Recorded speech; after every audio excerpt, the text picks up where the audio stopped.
So Kun, I was asking earlier. We talked about these things of want to be beautiful, more beautiful than you are. We said about having like people like to have big boobs. If you are slim, you want to be fat. If you're fat, you want to be slim. And now they are doing surgeries. Yes. And I didn't know that it's also a mental problem. Yeah, it can be a mental health issue. Is from the same family. Can be an addiction with your outside and be attached so much with your outside. Yeah, and that you exaggerate and that you're more busy in connection with yourself from the surface, but not from the inside. Yes, that you have somehow, you don't feel good with yourself. We were talking about body dysmorphia. Yeah, body dysmorphia. Yes, that we think that we are not beautiful enough. Our nose is not beautiful enough, our chin is not beautiful enough, or something else, the breasts. Yes, and when we can have... Fat tummy is the problem here in Rwanda. Yes. And then you can start to think, I need to change things to feel better. Yeah. Is it a problem to if you want to feel better? I think it's okay.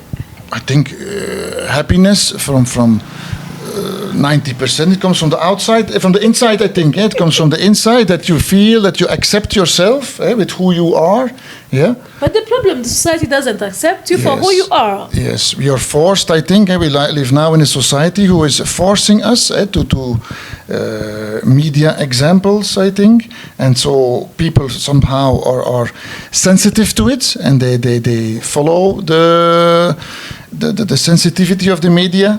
And then they like to fit in the media and be seen. And then every thumb they have on Facebook or every like they have on Instagram or on TikTok, it gives them a good feeling. And that good feeling maybe they missed at home. When mama or papa in the youth was not saying, hey, you did this very well. This was very good. You look so beautiful. Let me tell you something. Yes. Our parents, many of our parents, they don't compliment kids like for people in my age. I really don't know when my mom told me that he loved me. Yes. And actually she loved me. She does. I know she does, but she never said that word. So if you tell me that you love me, you like my picture, you like my size, but nobody told me that he likes. Think knowing each other very well with trauma, with what you need, and giving each other that process. In a rhythm which is not too fast, doing things together with fun but also serious. I think this is the key factor to have a good marriage. So for us here in Rwanda, if you are a girl with 25 years old, your parents, your aunties, your neighbors start talking to you about marriage. So, and some people go in marriage by pressure, not because they decided to get married, but because of the pressure of the society. So like for you, do we have like a very good age to get married? The colonial powers, before Christianism was introduced by the colonial powers in Rwanda, there were much people who were bisexual, homosexual. It was a part of society. So it was also introduced by colonialism. To have the religious rules. But rules, too much rules, it makes somebody dying. Yes. So individually again, to ask how do you feel, how do you think, it's very important, I think, to discover if this is somebody really that feels in sexuality that he is attracted to the same sex, or also somebody is born as a boy and feels himself as a girl. But Kun, we all know that if you do a habit like one time, twice, third, as many you do things, you just get attached to it. You can start because of the money, but the more you do it, you just become like it's your habit. You just want you love it after all. It is. I think it's the knowledge becomes more and more. But what people say that if you're old, you can take like one glass of wine before bed. In fact, no, alcohol is not good. Wow. But this is the fact, the scientific fact at this moment, 2025. But if you drink one, I think there is also no problem. There is no big problem. And if with one you enjoy, also no problem, I think. So you see, it's relative. It need to be balanced, I think. Yeah. And not a ban of alcohol. No, you need to know when and understanding what is the signification. Is it to have fun one time a month, one time a week? Or is it avoiding my feelings, avoiding my stress, avoiding my pain of childhood, stress of work, at home, my wife is sick, my children, I need to pay Minerva so much challenges in life. When you avoid it and you become numb and no feelings, and your partner...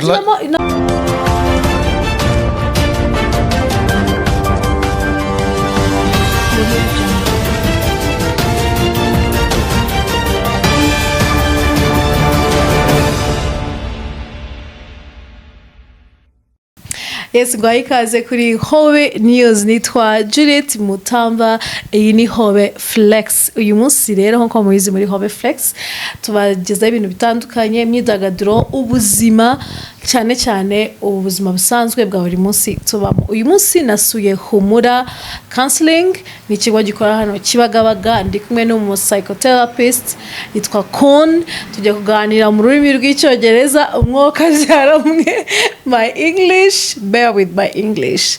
So, but I believe that I'm going to try. So, K0EN, welcome. Good afternoon. Good afternoon, K0EN. Good to see you. Good to see you too. Yes, how are you? I'm doing well, thank you. Yes. Yeah, welcome on. This is Hobe News. Yes. This show called Hobe Flex.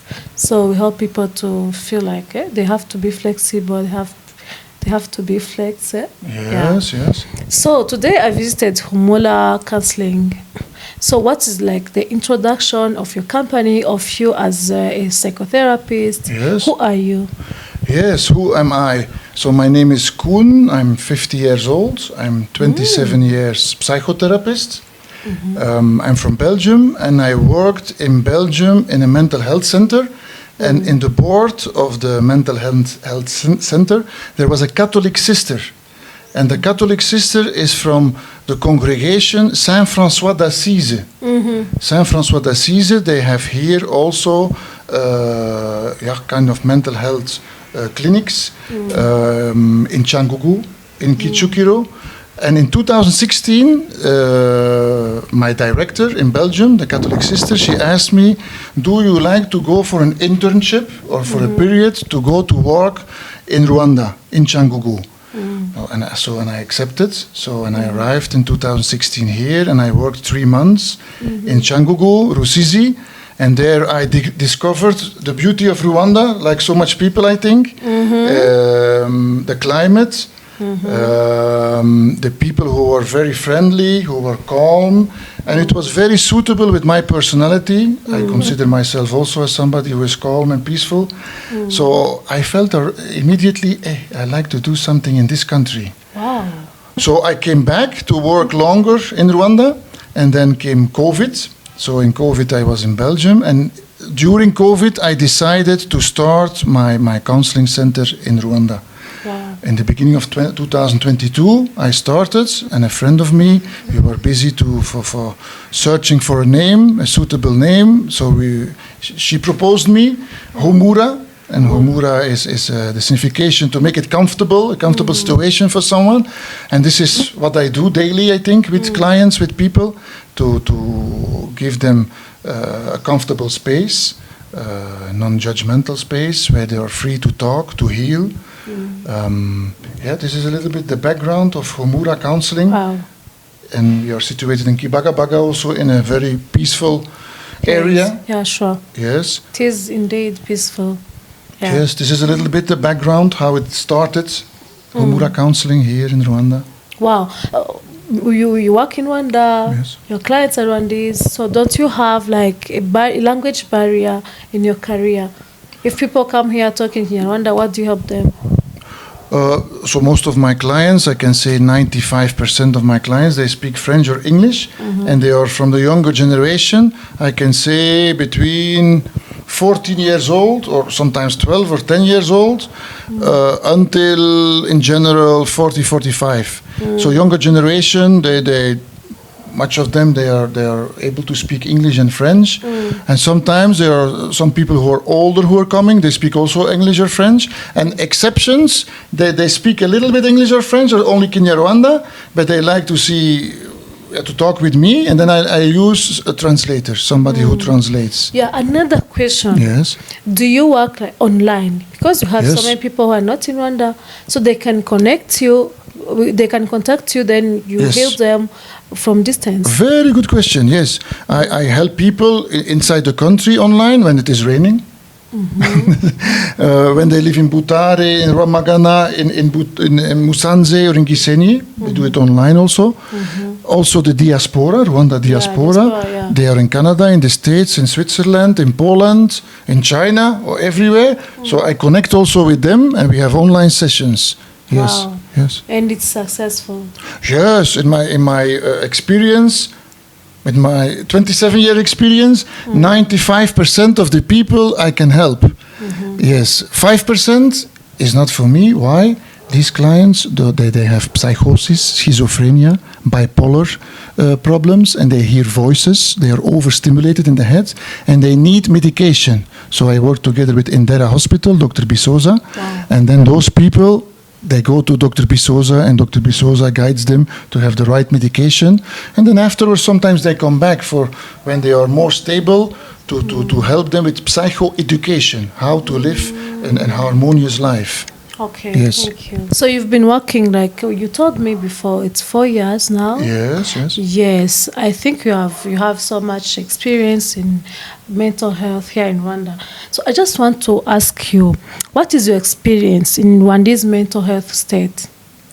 What is my experience? So, Rwanda, in fact, is not so much different than the whole world, we can say. In the whole world, there are mental health issues and there are physical issues. So, in this country in particular, of course, we talk very fast when we talk about Rwanda, about genocide and about the past of the country. Yeah. So many people, we can say, are traumatized directly, or also secondary traumatism.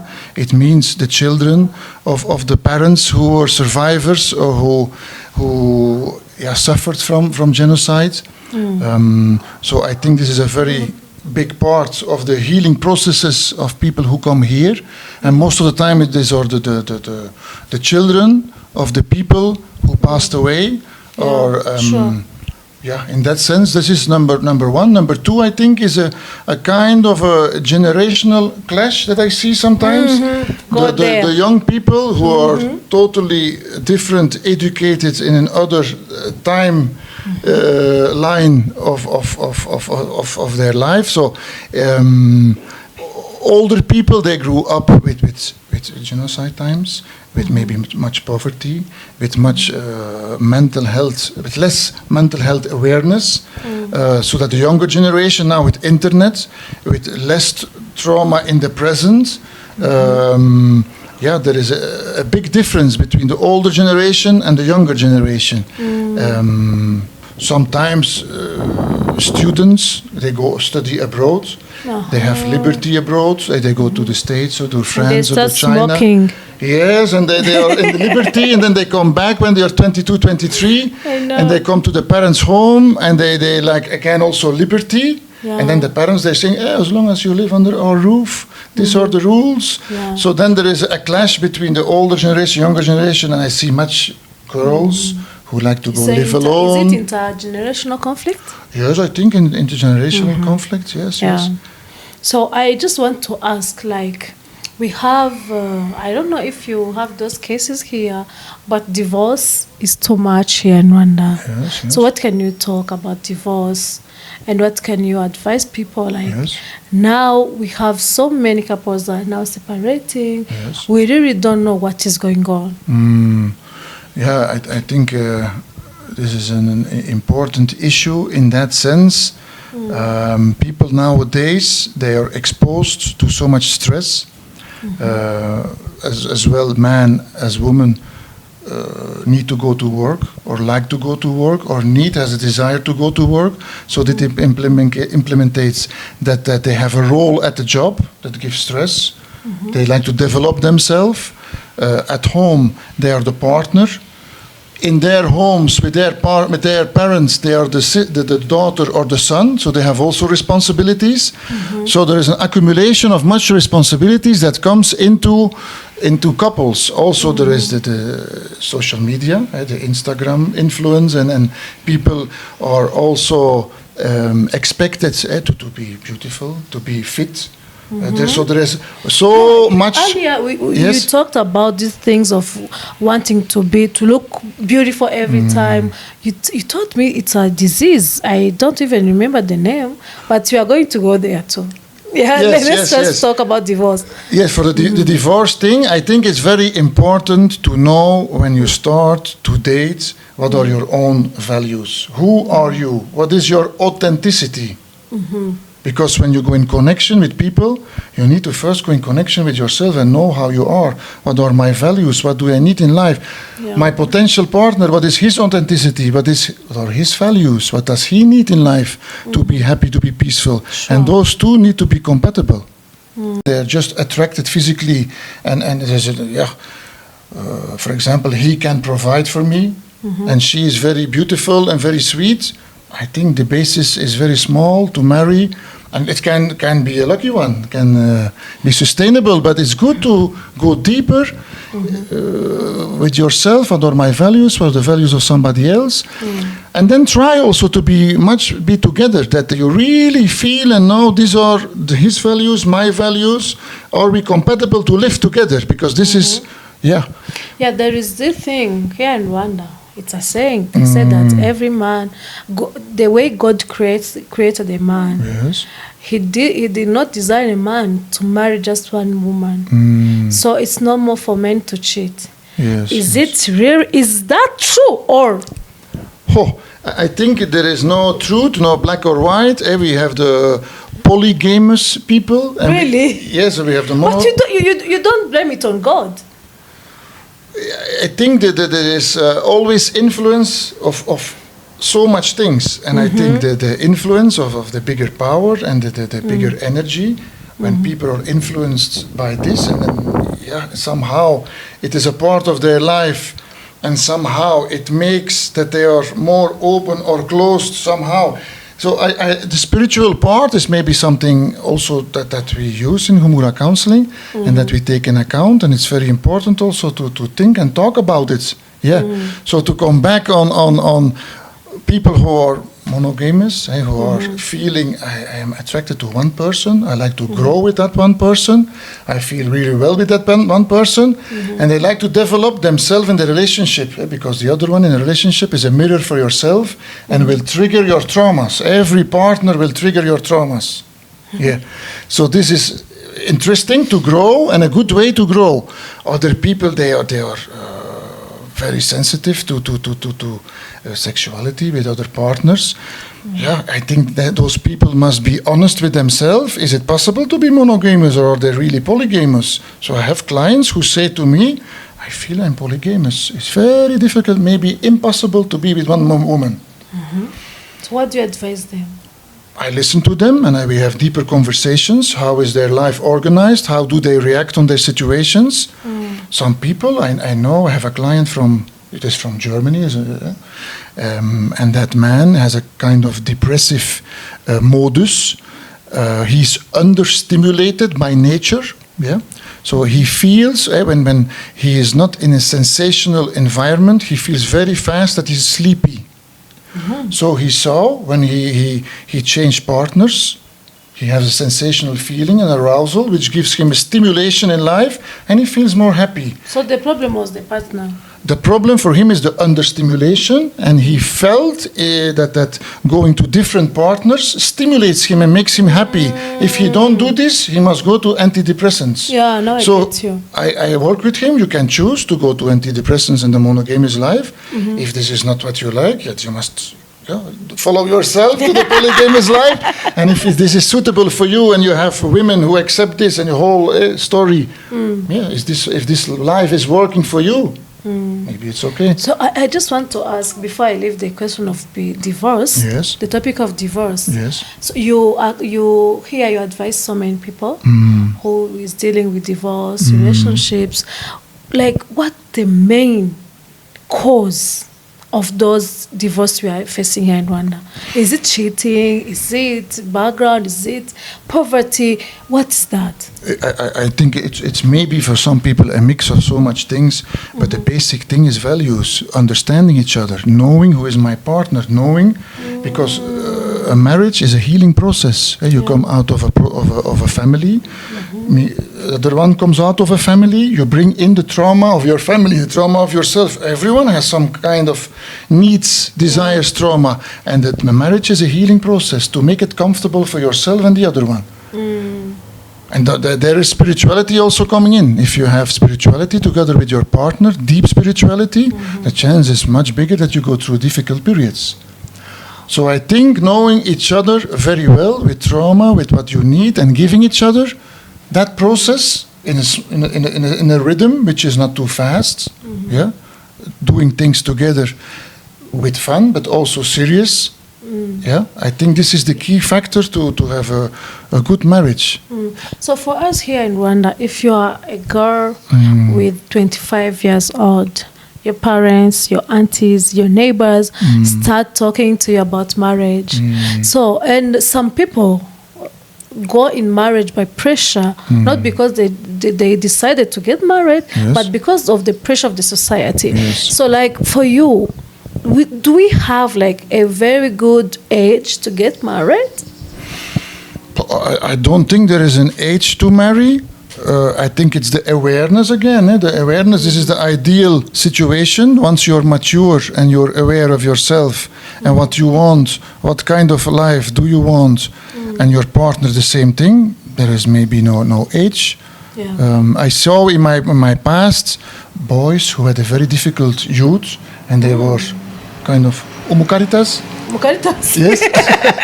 And they were not easy to handle by their parents, but somehow at 18 or 19 years old, their girlfriend becomes pregnant. They go marry, they go live together. The responsibility is coming in, and the boy is changing. It's possible. I saw many boys in these cases. So life is complicated. And it's awareness, and it's taking responsibility, I think, being ready for responsibility. Yeah. Okay, so let's move on the alcoholism. Here we have, I don't know, do you have like clients with those problems? Yes. Drinking too much beer, alcohol. True. Here in Rwanda, we don't take like alcohol as a problem. Yes. As long as you don't smoke weed, you're okay to go. You get, because it's illegal to drink, but we are facing now too much alcoholists. Is it alcoholists? How do you call people? Yes, alcoholists, yes. Okay, we have too much alcoholists here. Ubusinzi. Abasinzi. You have too much abasinzi here in Rwanda. And can you say something about it? Do you have some clients which are Rwandese? Does people even know that it's a problem to be an alcoholic? Yes, I have clients who come with the problem that they drink too much. Rwandese, wow. Yes, of course. Yes. And it depends on drinking every day, or it depends on in the evening after work, before in front of the television having 3-4 beers, and then Friday, Saturday going out and drinking more beers, and then on Monday they are tired to start the work. Yes, and the problems start at home with the parents, with the children, so there are much challenges, and the way of relaxing of people, alcohol is a big part of it. Yes. So can you tell me, like, how much can a normal person, how like one person can take? How much alcohol? Is it 2 bottles? Is it like, when is it too much? Because you don't know when it's too much. Yes. I think it goes together with your sensitivity. There are people, I had alcoholic people as clients who have no hangover. So they can drink the whole evening, the next morning, no problem. They can work and they start again. But the problem is, alcohol is used as a kind of medication to feel good, to relax. And alcohol makes people emotions numb. So when you are numb, Yeah, sure, you sure. are not in contact anymore with your feelings, not in contact anymore with the feelings, the empathy, the compassion of your wife, girlfriend, or boyfriend. The women can also drink. Yeah. So the alcohol makes people numb. Every addiction, also alcohol addiction, is avoiding feelings. Anxiety, guiltiness, shame. Yes, this is the basic background of an addiction. So for alcohol is the same. And people, when they start to drink, they become more numb. Yeah. But there are some people like youth who drink not just because they just want to hide those emotions, but they start drinking like with people, with peer. Like you start drinking one bottle today, tomorrow two, and you get used to it. Yes. So we cannot be perfectionist in society also. Alcohol exists, and everybody, or the most of the people, like to drink a beer or a wine or champagne. We must see the positive side of it also. And in this case, for Rwanda, when men are gathering together and they drink a beer or a wine and they become open and they share their feelings and their experiences, I think this is a good thing. I think exaggerating is a bad thing. Where is the border between exaggerating and it's a good thing? Then I think when it is one time a week, for example, or one time a month, and you're together with your friends and you drink some beers and you open up and you have fun and you relax, this is somehow now the way, and already long time, that much people relax, much men relax. Can we say somehow now we stop it? I don't think so. Wow. No, it's knowing when, how. This is, the most important thing, I think. From the other side, when we look in a perfectionist way, alcohol is always, it makes inflammations in the body, in the organs, in the cells of the brain. You kill the brain cells. So in fact, it's not healthy. There is nothing positive. In the past, we were saying it's good for the heart, for the veins, but this is not true. Yeah. The last scientific. So you guys were lying. Yes. It is, I think it's the knowledge becomes more and more. But what people say that if you're old, you can take like one glass of wine before bed. In fact, no, alcohol is not good. Wow. But this is the fact, the scientific fact at this moment, 2025. But if you drink one, I think there is also no problem. There is no big problem. And if with one you enjoy, also no problem, I think. So you see, it's relative. It needs to be balanced, I think. And not a ban of alcohol. No, you need to know when and understanding what is the signification. Is it to have fun one time a month, one time a week? Or is it avoiding my feelings, avoiding my stress, avoiding my pain of childhood, stress of work, at home, my wife is sick, my children, I need to pay Minerva so much. So much challenges in life. When you avoid it and you become numb and no feelings, and your partner. But in the morning you're going to fix it after all. That's a problem. And there's another problem. The addiction problem is another problem. Yeah, sure. People start to lie. Many you things. also help them. Yes. But it's a very difficult problem because people, we are all wired, conditioned. And when you're conditioned not to be in contact with your emotions, with your thought, with your body sensations, and you learn from home to use alcohol to compensate, it's not easy. Alcohol is with sexuality, the two most difficult issues to cope with therapeutically, psychologically. Yes, because alcohol is a very heavy drug. It's at the same level of heroin. Really? It's a hard drug. It's not a soft drug. It's a very hard drug. So to stop it, some people can, but it's a very, very heavy job. I mean now the people who are really addicted, people who use alcohol in a moderated way, I see they can, with values, and when a healthy lifestyle is important for them, when the family connection is important for them, in function of this, they can reduce, but in function of that values. Values are very, very important. Wow. Yes. Wow. So we talked something before of these people who want to look beautiful, like that is for women. Yes. We just want to look so beautiful every time. If I'm this, in this body. If I'm fat, I just want to be slim. Yes. If she is slim, she wants to be fat. Yes. She's using like every product of makeup. We are going now to do surgeries. We're increasing our boobs, our body, you know. So Kun, I was asking, earlier we talked about these things of want to be beautiful, more beautiful than you are.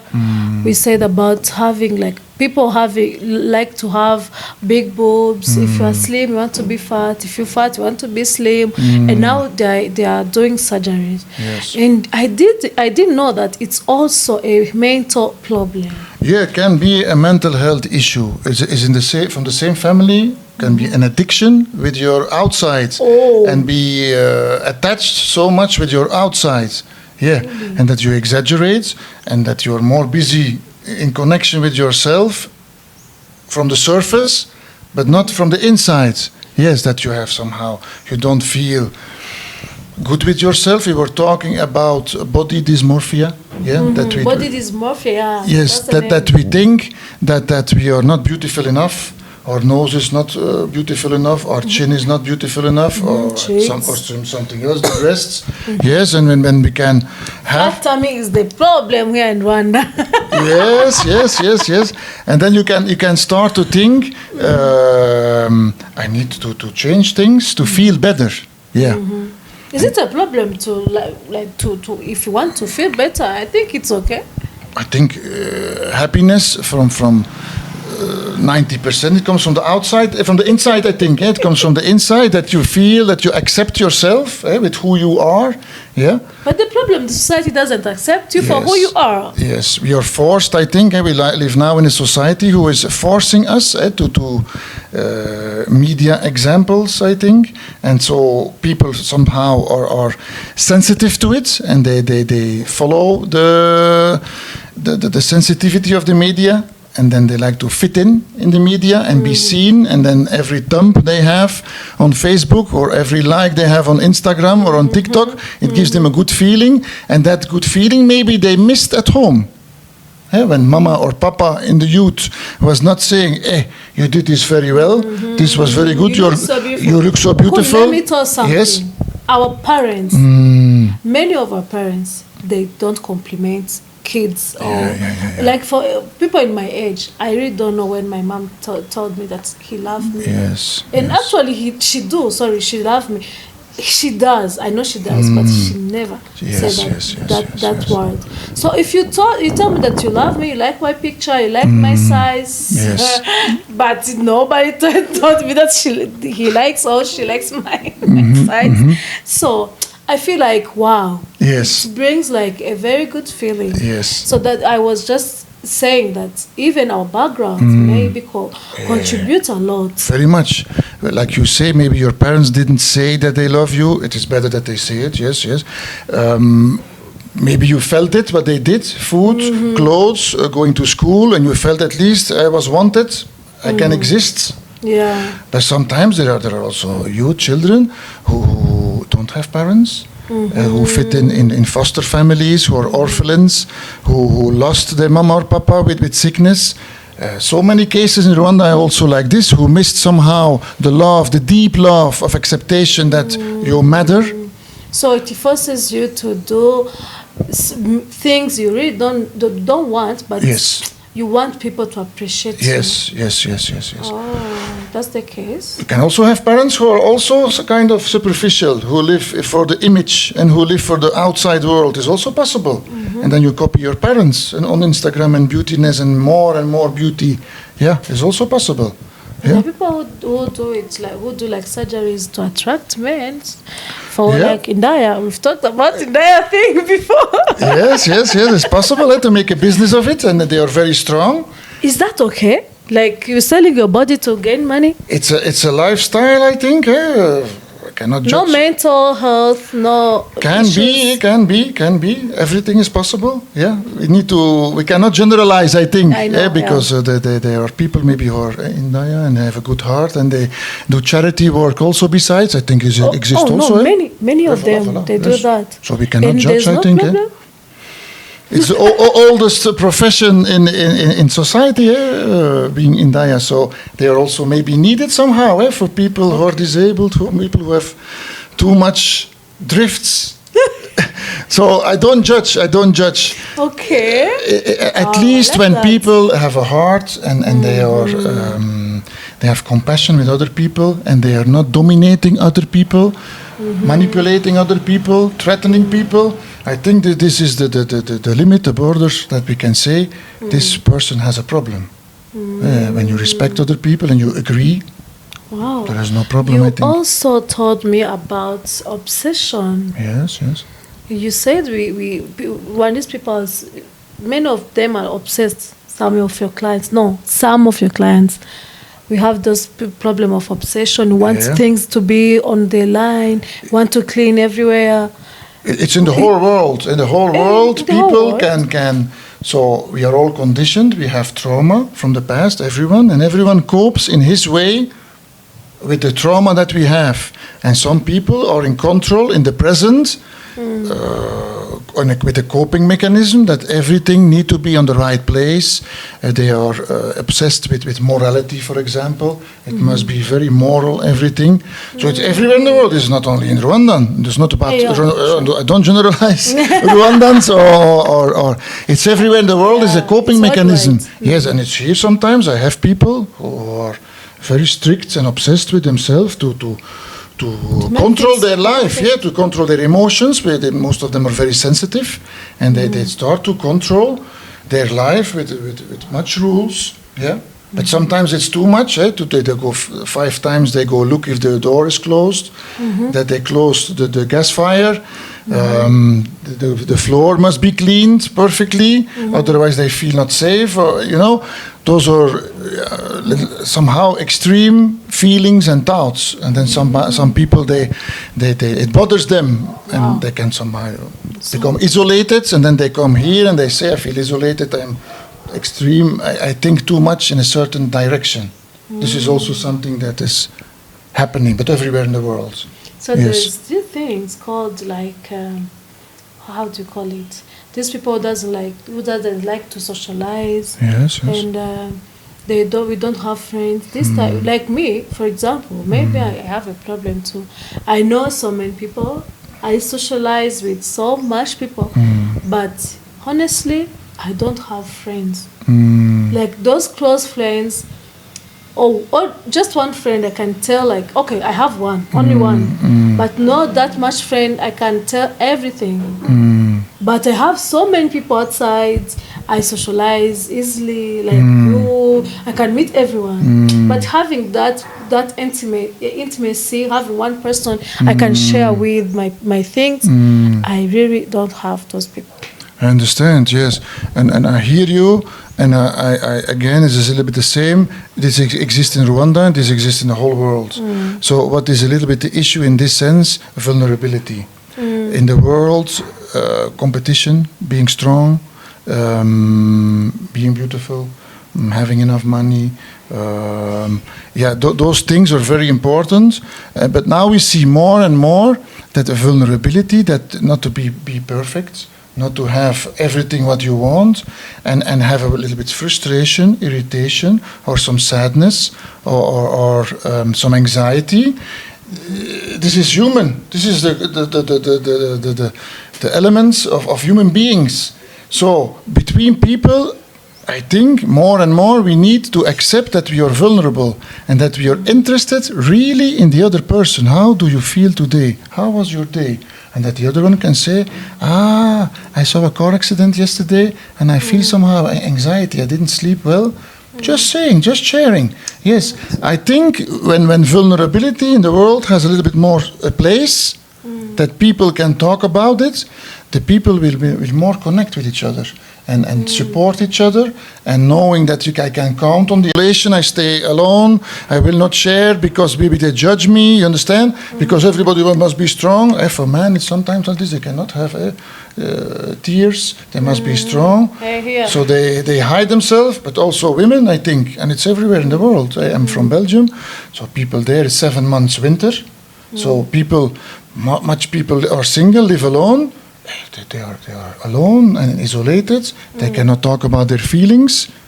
It's everywhere a little bit. So I like to promote that vulnerability is not bad. It's a part of life. Yeah, for me, like for my case, it's like I don't like to be disappointed because if I met some people who disappointed me before. So you think you have a friend, you take her or take him as a friend, a very good friend of you, but after you find that it's not the way he feels about you or she feels about you. So I started setting like boundaries. It's like I know so many people, I talk with so many people, but I don't have that person in my heart. It depends on the content, maybe also. When people, your deepest secrets, you tell it to somebody, and then that person goes tell it to someone else, I can imagine, I know. This is not a good thing. When it is a social talk that you had with someone, and then they use the social talk to somebody else, I think we need to accept also that people somehow gossip is also a part of society. Yeah, I know. We will not change it. There are things you can share. Yes. There are things you can share. There are, when you are down, you need someone to boost your emotions, but you don't have that person. You meet them, you go in their parties, you go in their funerals, you help them. But for you, you don't want them to be near you. Yes. So what can you help? Like now it turns out that I'm going to look for advice. It depends on the issue, I think, and it depends on the pattern. If this is one situation for you, one case, one situation, maybe you have more than one friend.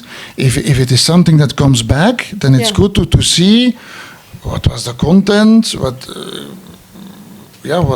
will you do? Is it a society problem? There are people who take you for granted. Yes. You see, they just want to use you. You get the point. And some people, I know some people with good hearts, they took them for granted.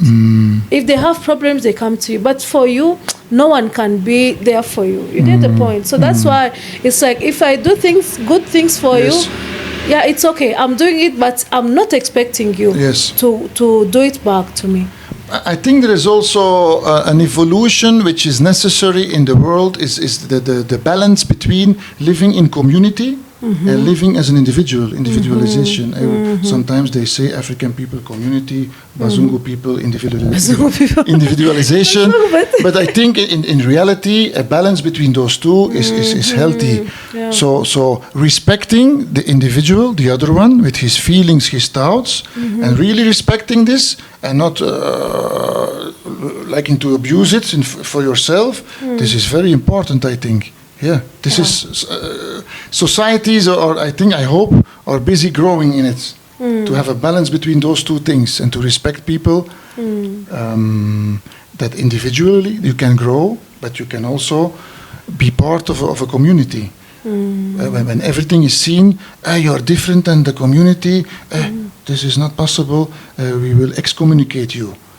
For example, homosexuality, lesbians, it's also a part of Rwandan society. And for us, it's a taboo. Yes, it's maybe taboo, but I see those people as clients, and they suffer when they are judged or excommunicated from a community, for example, or a family. But you know the problem we have here? We don't know like who are like the real lesbians or gay. Some of them and many of them joined because of the money.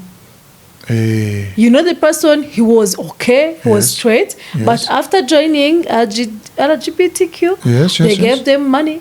Now they changed their sexual. And who gave them money?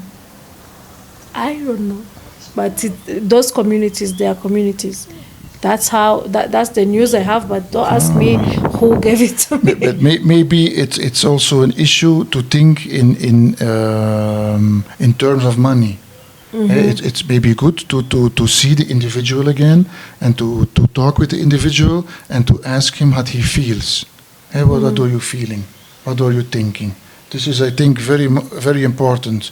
The money aspect is something that is used to compensate maybe the judgment about somebody because we don't fit in. So we take it like, okay, some maybe because we didn't know this case before. It's like this Yes. 10 years, But 10 years thing. here. This week there was somebody who sent me from Wikipedia the history of Rwanda. And before the colonial powers, before Christianism was introduced by the colonial powers, in Rwanda there were much people who were bisexual, homosexual. It was a part of society. So it was also introduced by colonialism. Yeah, to have the religious rules. Yeah, but rules, too much rules, it makes somebody dying. Yes. So individually again, to ask how do you feel, how do you think, it's very important, I think, to discover if this is somebody really that feels in sexuality that he is attracted to the same sex, or also somebody is born as a boy and feels himself as a girl.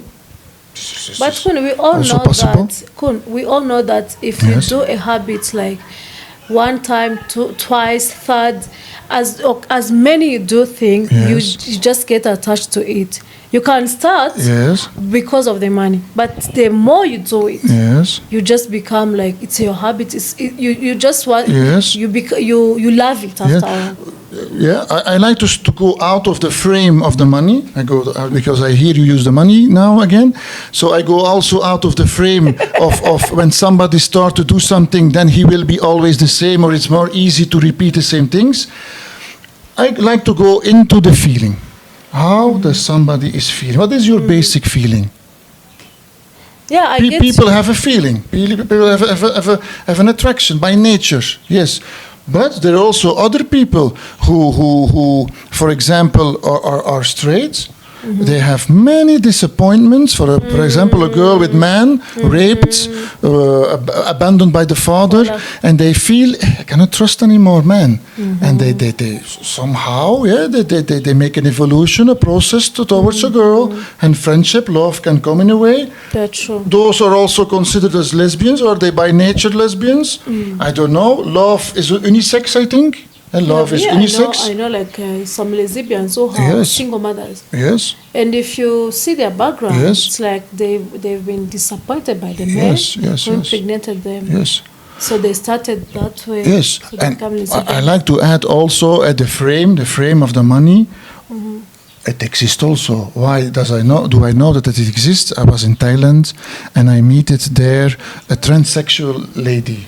I was born as a boy, transsexual. So I was born as a boy, and she told me that her father forced her in Thailand to make the process to become a girl and to have sexuality, to go in the sex industry, to bring money to the family, because Thailand have millions of tourists, and there is a sex industry in many ways. There, it's on the other level. Yes, so it exists, the money aspect to go to as a girl with lesbians, or as a boy with homosexuality or transsexual, everything exists. So the money aspect exists also, but I like to go outside of it, because also with that people, how do you feel? And that Thai transsexual, she will say to me, I feel very bad, I'm forced by my father.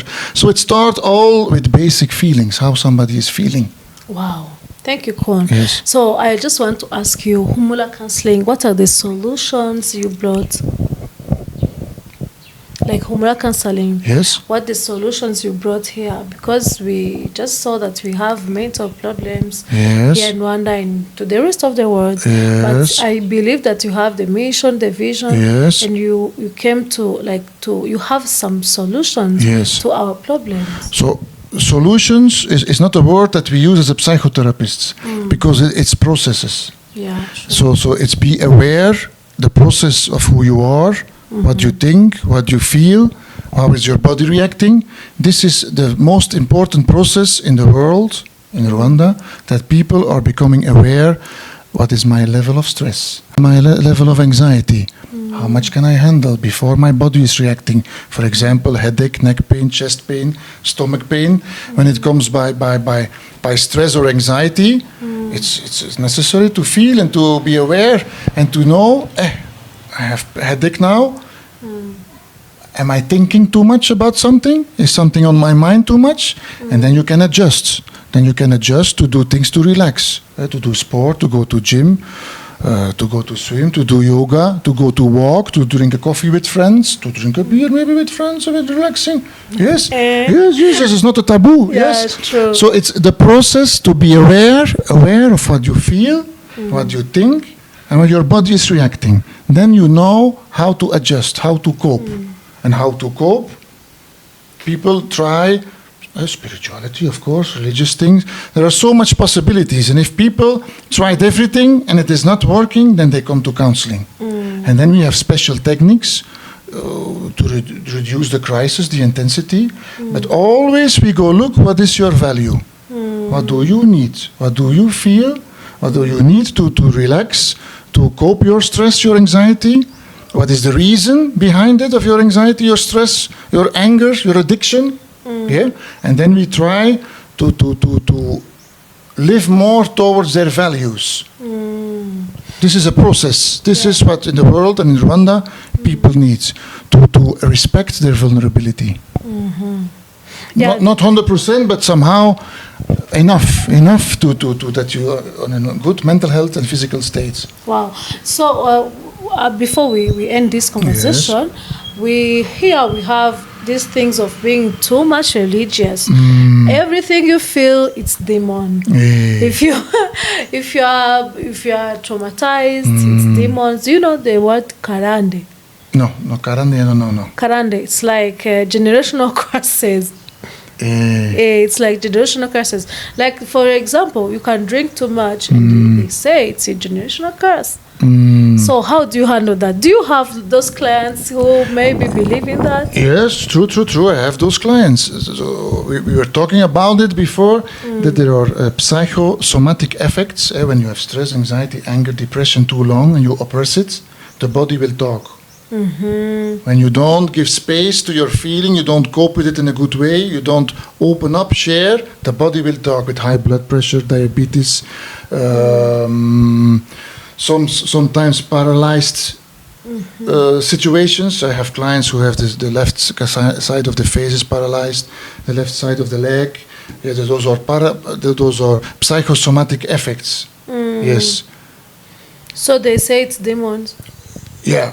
It is a combination of a vulnerability, a sensitivity. Somebody is very sensitive and he reacts on the heavy energy of a situation of another person. Sometimes they say she's witchcraft.